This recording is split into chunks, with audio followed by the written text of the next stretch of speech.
There is bad news ahead when it comes to the Affordable Care Act. It's no surprise that the Trump administration has been fighting aggressively to dismantle it, and it appears that his Justice Department is playing a role in this debate, and Trump might have his way. So the Justice Department is no longer asking for partial invalidation of the ACA or the Affordable Care Act, but says the whole law should be struck down. By the way, that includes protections for pre-existing conditions.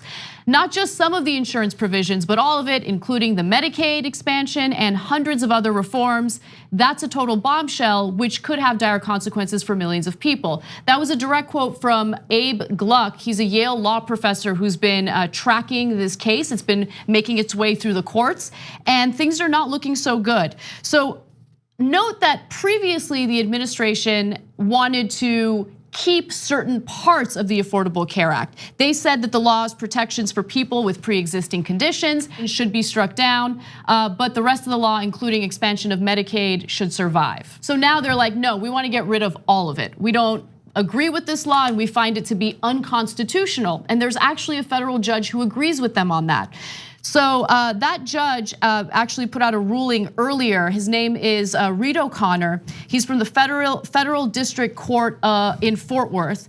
And he had said that the Justice Department said that the court should affirm the judgment issued in December by Judge Reed O'Connor of the Federal District Court in Fort Worth, who said that the individual mandate requiring people to have health insurance can no longer be sustained as an exercise of Congress's tax power because Congress had eliminated the ACA mandate. And so here's a direct quote from his ruling. He said the individual mandate is unconstitutional and the remaining provisions of the Affordable Care Act are also invalid.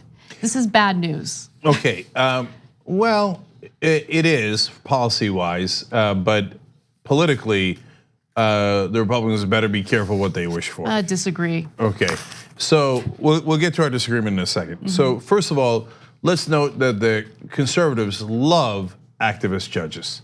So this judge rewriting the Affordable Care Act and then throwing it out is preposterous. And I'll tell you why it's preposterous. It's not just because I disagree with him politically. No.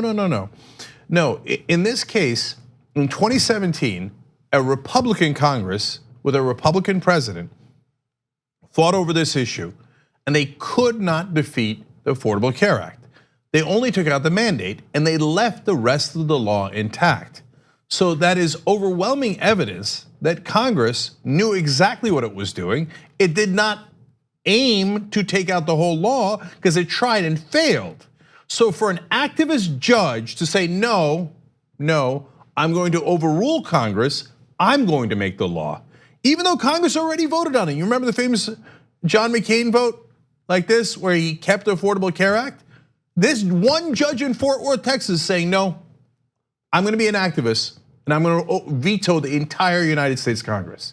See, conservatives, as always, liars, total liars. So look, I'm not saying that there was never activist judges on the left. In the 1970s, there were, okay, in my opinion. But now, almost all the activist judges are on the conservative side. They still put out that talking point, and the rest of the media mindlessly repeats that talking point as if the Republicans actually believe it. So I'm actually gonna disagree with you, but I'm gonna concede already that I might be wrong. Let's see how you, I guess, give me a rebuttal. So look, I think that even though I disagree with the overall outcome of the Affordable Care Act if Republicans have their way. Remember, this judge noted, okay, well, you guys have done away with the mandate. The mandate, as much as we all hated it, was a huge part of making that policy function properly, right? So if you have a pre-existing condition, you are considered more expensive for the insurance company to provide insurance. But the mandate forced younger, healthier people to buy into the system, which would effectively help subsidize older and sicker patients. You do away with the mandate, and then that kind of leads this entire policy to crumble. So I do think that the judge came to possibly the right ruling on this. No, not at all. I think that actually proves my point, and let me explain why. Because while your point on policy is exactly right, the point is judges are not supposed to make policy. They're just supposed to give legal rulings. That is why the right wing calls the left wing activist judges, because they say they're legislating from the bench. So in this case, the argument you're making is a policy one, not a legal one. That's up to Congress to decide.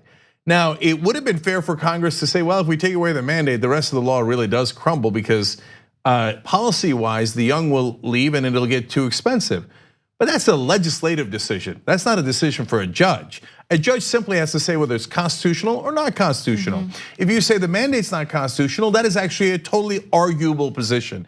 If you say, no, I'm gonna invalidate the whole law because I don't like its policy, that's the definition of being an activist judge. Right, but I don't think that he said, I don't like the policy. Of course, they don't. Of course, those liars don't say that. But by the way, the left wing back in the 1970s, when they were being activist judges, they didn't say I don't like the policy either. Of course, there's smart judges and justices who go, oh, I find it unconstitutional. Yeah, that's it. Okay, whatever I don't like, I find unconstitutional.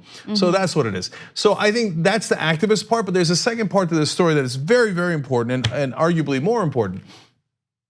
So if you're reporters out there, and I don't mean just the national press, I actually in this case mean more the local press, you should ask all of your congressmen and all of your senators from your area if they agree with the Trump administration in this case, because this case is very important. If this ruling holds, tens of millions of people will lose their health insurance, and no one's pre-existing condition will be covered again. So the Republicans claimed during the election that no, we don't want to take away protection from pre-existing conditions. Even before the Trump administration changed their standing here or their position in this case to say, hey, we want to just destroy all of the Affordable Care Act. Earlier, they had already said they want to take away the provision that protects pre-existing conditions.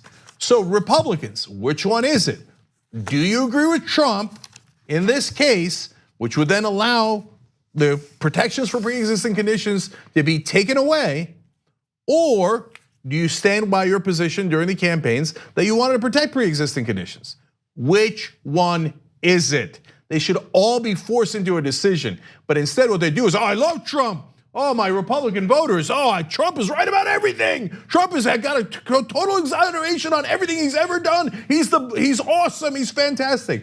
Oh, and plus I'd like to protect pre-existing conditions, but Trump, go ahead and kill that. Yes, kill it. I'm gonna get paid so much more from my donors. So the Trump administration is putting some of these Republican lawmakers in a difficult position because they do have to choose between the best interests of their constituents or loyalty to Donald Trump. So I thought the conversation we were gonna have was going to talk about the political ramifications for Donald Trump if he gets his way and the Affordable Care Act is effectively repealed with no protections for individuals with pre-existing conditions.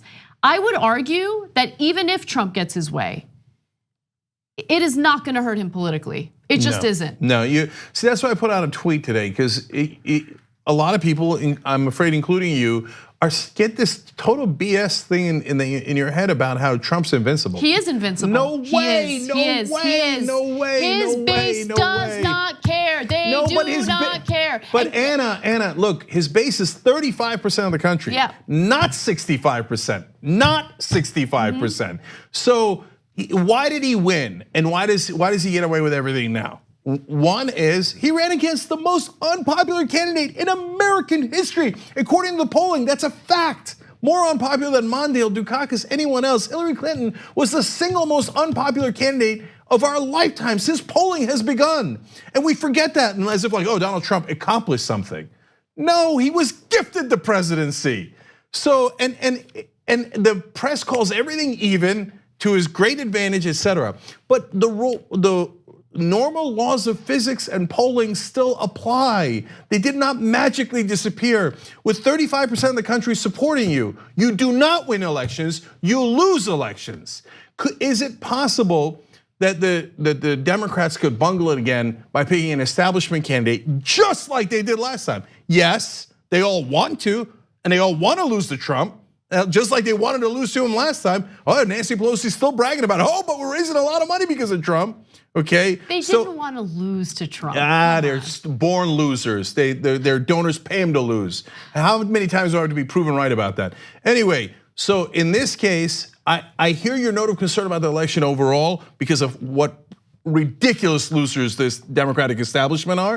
Okay, we're not going to let that happen in the primary. But overall, no. When they got killed, even in this last election in the House, they lost 40 seats. The third largest loss in American history. The physics and polling and facts and math and science still apply. If we have the election with any decent candidate, Trump will be mauled. If they come in here and they take away your protections that the Affordable Care Act gave you, they strip tens of millions of Americans from health insurance, they take away protections for pre-existing conditions, there will be rage in the country. Part of it is those independents, forget the 35% that's immovable. Yeah. The extra 15 to 20% that are in the middle, they're gonna be like, wait a minute, he promised me all these things. He promised me that everybody would have health care. Yes, they were suckers. Yes, they believed it, right? Enough of them did. But when they see their actual stuff taken away, they get so mad. Of course they do, but hold on. So I want you to understand my reasoning behind why I'm saying what I'm saying, okay? It's not just based on Trump getting away with all the things he's already gotten away with, and it's not just based on who his voters are, his base. Yes, his base is about 35% of the country. But if you look at the Republican Party overall, he almost has unanimous support among the Republican Party. And it doesn't matter what he does, they still support him. So for instance, the tax cuts for the wealthy have been disastrous for the middle class. The tax legislation that passed into law did away with the very few tax deductions that the middle class and the working class got to take advantage of. So a lot of Trump voters actually ended up paying more in federal taxes than previous years. Did it hurt his numbers? No. The trade war has impacted farmers who voted for Trump. They are struggling. So it's the trade war, in addition to the floods that have been going on, they are really suffering right now. Have they lost their support for Donald Trump? No, they still support him. Like, my point is, conventional wisdom indicates that if a policy or a politician is negatively impacting the pocketbooks of Americans, they will turn around and they will retaliate. This is one of the few, I don't know if this has ever happened in American history, but for some reason, when it comes to Donald Trump and the Republicans, their failed economic policies here, which negatively impact the Republican voters, has not changed their minds. Look, the independents, I understand that. And I base my arguments on polling, not what I wish is going to happen. So you're right that 90% of Republicans or more in some polls still back Donald Trump. But Republicans are not 51% of the country. Independents are growing every single day. And in the old days, the independents used to be just low information voters. Now a lot of them are high information voters. And they don't trust the Democratic Party, and they certainly don't trust the Republican Party. But some of them are low information, some of them are high information. But those independents are real and growing. So the reason I'm telling you that is because the Republicans are down to, at best, 40% of the country. So, and yes, 35 out of the 40 is solid Donald Trump immovable, okay? But 40% of the country does not get you a win. It just doesn't. So they're gonna have to keep independents. And if you keep punching independents in the face, especially the high information ones, they're not gonna go along with it. And here's another piece of proof. It just happened in the House elections all across the country. An absolute tidal wave. 40 seats, I'm telling you guys, like, again, the press bungled it, and I get why, because the Republicans held on to the Senate and it's complicated, etc. But the reality is that was the third largest victory for any party in American history. What happened in the House this time? So yes, reality still exists. And so if they take it, look, in the end, I don't think the Supreme Court's gonna agree with this one judge who's totally activist. But if they did, and they made that mistake, there will be rage in the country. They will definitely lose those independents, and they will get even more slaughtered in the next election.